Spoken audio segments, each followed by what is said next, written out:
পরকীয়া করতে চাই। ফেসবুকে আমার স্ত্রীর এমন স্ট্যাটাসে আমি ধপ করে আকাশ থেকে মাটিতে পড়ে গেলাম। মানে কি? কিছুতেই কিছু বুঝে উঠতে পারছি না। ছন্দা মানে আমার স্ত্রী হঠাৎ এমন স্ট্যাটাস কেন দিল? ও তো এই ধরনের মেয়েই নয়। পৃথিবীতে যদি একটা ভালো মেয়ে, একজন দায়িত্বশীল স্ত্রী, একজন মমতাময়ী ও ত্যাগী মা থেকে থাকে, তাহলে সেটা হলো ছন্দা, আমার স্ত্রী, যে কিনা শুধু প্রকৃতির মতো নিজেকে উৎসর্গ করতেই জানে। আমাদের 12 বছরের বিবাহিত জীবনে ছন্দা আমার কাছে কখনোই এমন কিছু চাইনি যা দিতে আমার সামান্যতম কষ্ট হয়েছে। বরং সেই অকৃপণ হাতে আমাকেই একতরফাভাবে বিলিয়ে গেছে। আমাকে ভালোবাসা দিয়েছে, সুখ দিয়েছে, একটা চমৎকার ছন্দময় জীবন দিয়েছে। একটা ছন্নছাড়া আপাতমস্তক বাউন্ডুলের ছেলে আজ একজন দায়িত্ববান সন্তান, পিতা, স্বামী, শুধুমাত্র ওরই জন্য। আমি আজ পর্যন্ত ছন্দার চোখে মুখে কোনো বিতৃষ্ণা খুঁজে পাইনি, যার কারণে সে এভাবে ভাবতে পারে।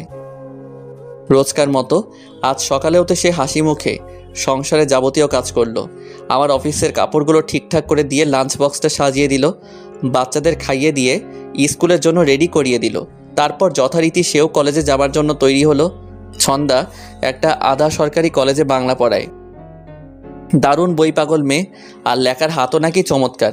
আমি গল্প কবিতা খুব একটা বুঝি না, তবে অন্যদের মুখে শুনেছি ছন্দার লেখায় নাকি ভিন্ন গন্ধ রয়েছে, চুম্বকত্ব রয়েছে। ছন্দার গাম্ভীর্য এবং চমৎকার ব্যক্তিত্বের কাছে অন্য সব কিছু ম্রিয়মান। আমার ছন্দা ঠিক যেন অধরা কোনো নক্ষত্র কিংবা গভীর রহস্যময় সমুদ্র, যে কিনা দূর থেকেও নিজেকে আকর্ষণীয় করে রাখতে পারে। আমাদের যুগল পথ চলার এক যুগ পার হলেও ছন্দা কখনো সেই সম্পর্কে একঘেয়েমি বা বিরক্তি আসতে দেয়নি। সে প্রতিনিয়ত নতুন করে সব কিছু ঢেলে সাজায়, ঠিক তার লেখার মতো।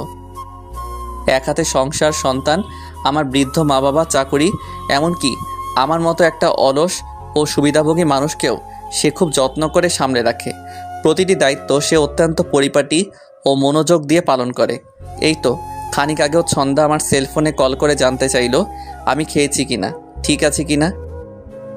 যে মেয়ে তার হাজবেন্ডের প্রতি এত কেয়ারফুল, সে কি করে পরকীয়ার মতো একটা নোংরা এবং অসামাজিক বিষয় নিয়ে ভাবতে পারে?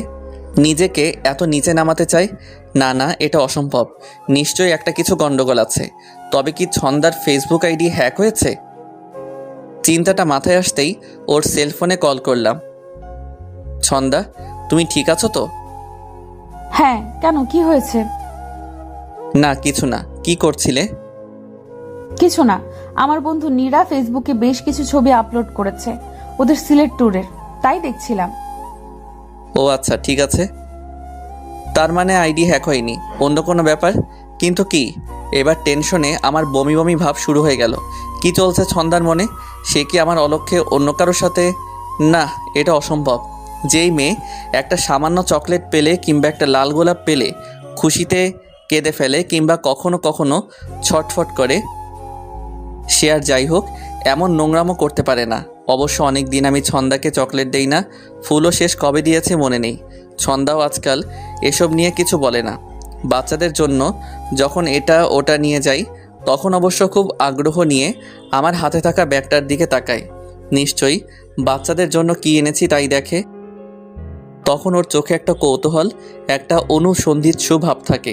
খানিক পরে আবার মিলিয়েও যায়। আমি তো এটা নিয়ে কখনো ভেবে দেখিনি। তবে কি আমার ব্যস্ততা, অনাগ্রহ ছন্দাকে এভাবে ভাবতে শেখাচ্ছে? কিন্তু ছন্দা তো জানে আমি ওকে আমার সবটা উজাড় করে ভালোবাসি। এই রহস্যের উদ্ঘাটন আমাকে করতেই হবে।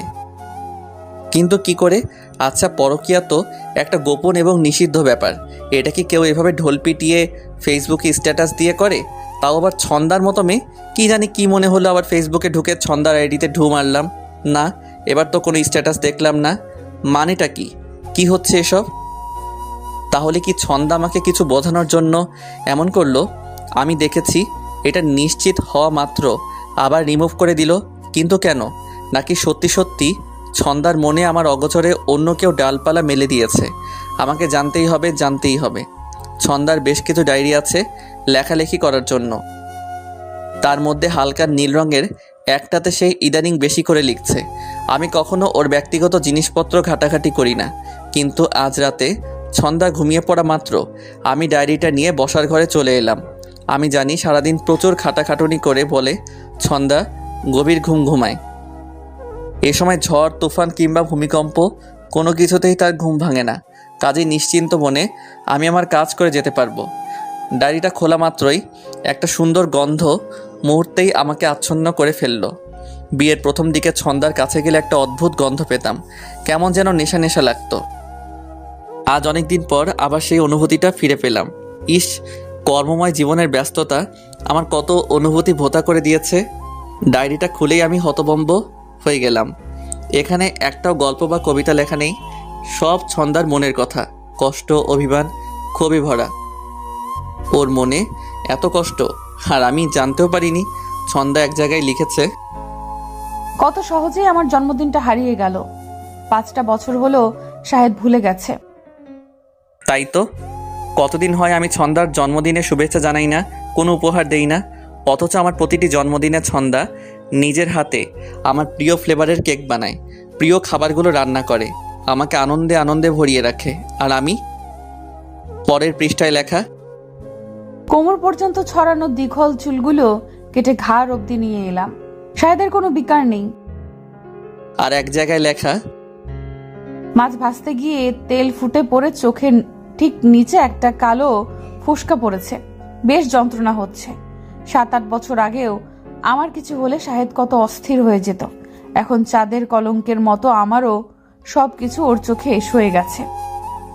পুরো ডায়েরি জুড়ে এরকম ছোটোখাটো নানান অভিযোগ আর অভিমানে ভরা। আমি নিঃশ্বাস বন্ধ করে পড়ছি আর ভাবছি, বালুর পাহাড়ের মতো ছোট ছোট অভিমান জমতে জমতে ছন্দার মনেও তো অভিমানের পাহাড় জমে গেছে, আর আমি বিন্দুমাত্র বুঝতে পারিনি। এই পাহাড় আমি ভাঙবো কি করে? কিন্তু যে উদ্দেশ্যে আমি চুরি করে গোপনে ছন্দার ব্যক্তিগত সম্পদ নাড়াচাড়া করছি, তার তো কোনো হদিসই পেলাম না। পরকীয়া প্রেমের বিন্দুমাত্র আভাস কোথাও পেলাম না, বরং সবটা জুড়ে শুধু আমার ছন্দার দীর্ঘশ্বাস আর অভিমান হাঁসফাঁস করছে। আমি একটা একটা করে পাতা উল্টাচ্ছি, আর ছন্দার অভিমানগুলো আমাকে একটু একটু করে মাটির সাথে মিশিয়ে দিচ্ছে। মাঝামাঝি এসে একটা চিঠি চোখে পড়ে গেল, 5 দিন আগে লেখা। প্রিয় শাহেদ, আমি জানতাম না আসবাবপত্রের মতো কখনো কখনো মানুষও পুরনো হয়ে যায়। তোমার বদৌলতে আমি এই অমোঘ সত্যিটা আবিষ্কার করতে পেরেছি। আমি প্রতিদিন আমাদের বাইরের বারান্দায় রাখা জুতার র্যাকটা দেখি আর ভাবি, তোমার কাছেও আমার জায়গাটা এখন এর মতোই, শুধু প্রয়োজনের। যখন দরকার কেবল তখনই মনে পড়ে। শেষ কবে আমাকে নিয়ে ঘুরতে বেরিয়েছো তোমার মনে আছে? জানি মনে নেই, থাকার কথাও না। আমাদের বিয়ের পর প্রথম 2 বছর তুমি প্রায় প্রতিদিনই অফিস ছুটির পর আমাকে নিয়ে উদ্দেশ্যহীনভাবে রিকশায় ঘুরে বেড়াতে। আমরা কখনো আইসক্রিম, কখনো বা সোলেমান ভাইয়ের দোকানের গরম পেঁয়াজু খেতে খেতে রিকশায় ঘুরতাম। একদিন ঝুম বৃষ্টিতে ভিজে সে কি জ্বর বাঁধালাম দুজনে। তুমি জ্বরের ঘোরে সারা রাত শুধু ভুলভাল বকেছিলে। আর একদিন আমরা গ্রামের দিকে কোনো একটা ছবির মতো সুন্দর রাস্তায় রিকশায় ঘুরছিলাম।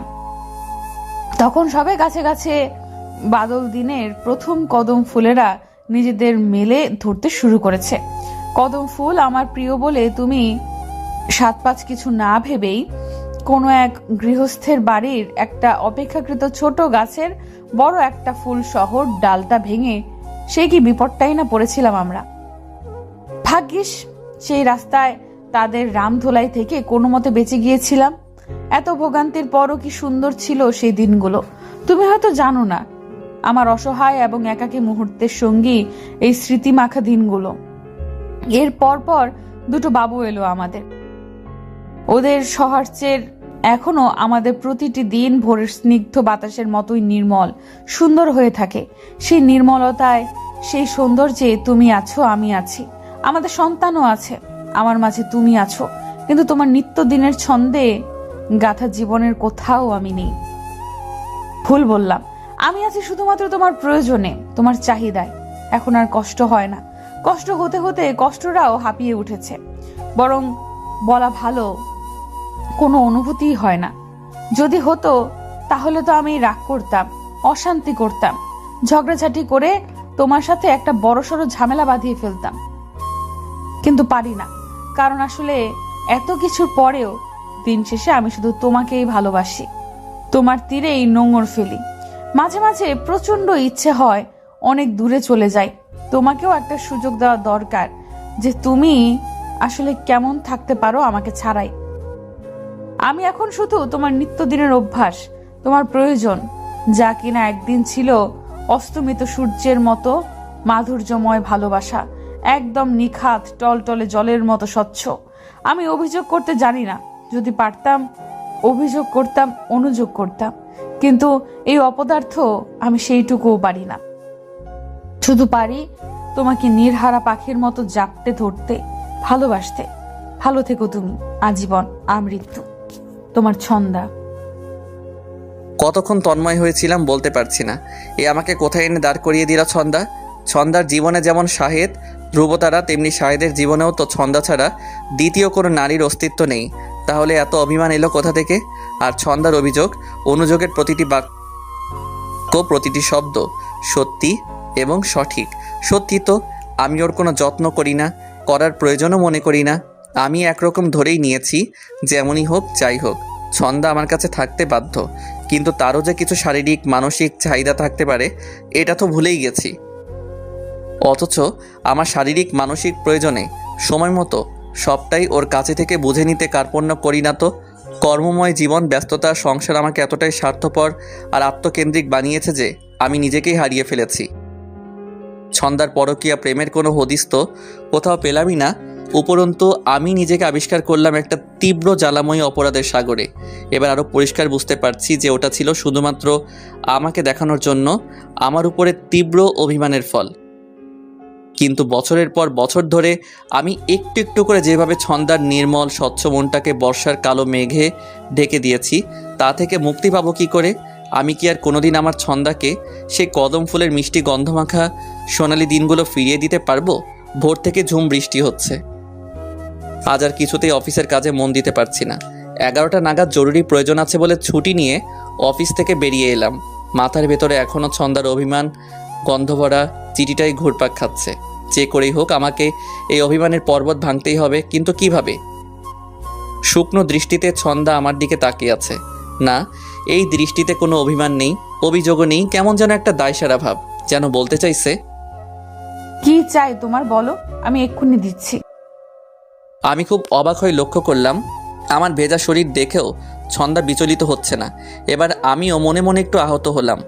সাথে সাথেই আবার নিজেকে সামলে নিলাম। যেই আগাছা আমার অযত্নে ভয়ঙ্কর বিষগাছ হয়ে উঠেছে, সেটা উপড়ে ফেলার দায়ও একান্ত আমার। আমি পিছনে লুকিয়ে রাখা কদম ফুল ভর্তি হাত দুটো সামনে এনে ছন্দার সামনে ধরলাম। ছন্দা কিছু বলছে না, শুধু তাকিয়ে আছে। ওর নিষ্প্রাণ চোখ দুটো ধীরে ধীরে জলে ভেজা শাপলা ফুলের মতো হয়ে যাচ্ছে। এই তো আমি আমার 10 বছর আগের ছন্দাকে ফিরে পেতে শুরু করেছি।